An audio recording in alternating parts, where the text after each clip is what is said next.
Description d'El Egypte frontispiece. Like many others the world over, I had grown up reading about Egypt and the pyramids.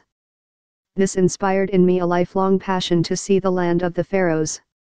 Many movies helped fuel my interest, Cleopatra, the Egyptian, as well as the earlier versions of The Mummy. With regard to the first film on my list, I had thought about what it would be like to arrive for Sunday Mass in San Antonio, my childhood parish church, borne on a sphinx-shaped palanquin just like Elizabeth Taylor entering Rome. Surely the look on the faces of the congregation would have been worth all the effort.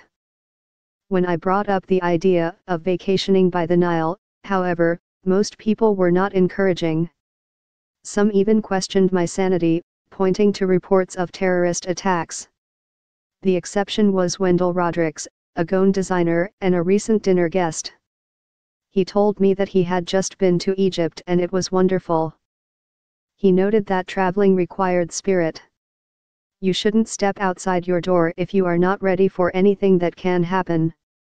Disorder having plucked up the courage and having ignored all my misgivings, I finally found myself with my friend, Vince, on a Turkish Airlines flight headed for Cairo. The voyage was pleasant enough they even gave us battery-powered candles that flickered reassuringly during our tasty meal. My first impression of Cairo was one of chaos. As we came to know the city better in the days that followed, this initial sense of disorder would only be affirmed.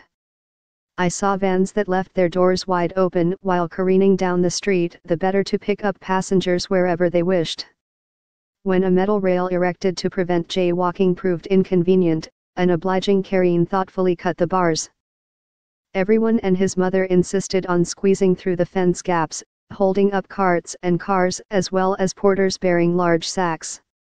It was while we were inching through this tumult that it came to me, I felt at home. Manila's intersections were jammed as merrily.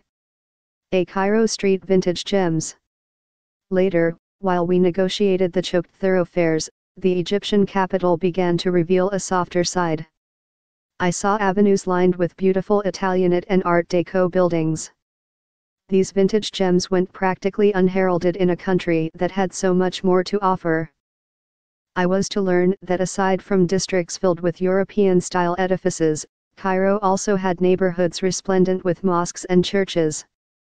After the heat and the dust of the pavements, it was a joy to come back to our hotel, the Sofitel Al Cairo Nile Al Ghazira, at the tip of an island in the heart of the city.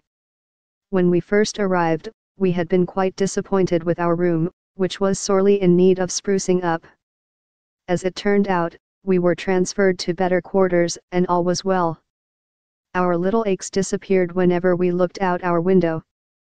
For there, in the glow of each new morning, was the Nile. We could see stately villas and tall office buildings lining its banks while glittering bridges spanned its width. The water was a deep blue that murmured of lapis lazuli and the scales of snakes.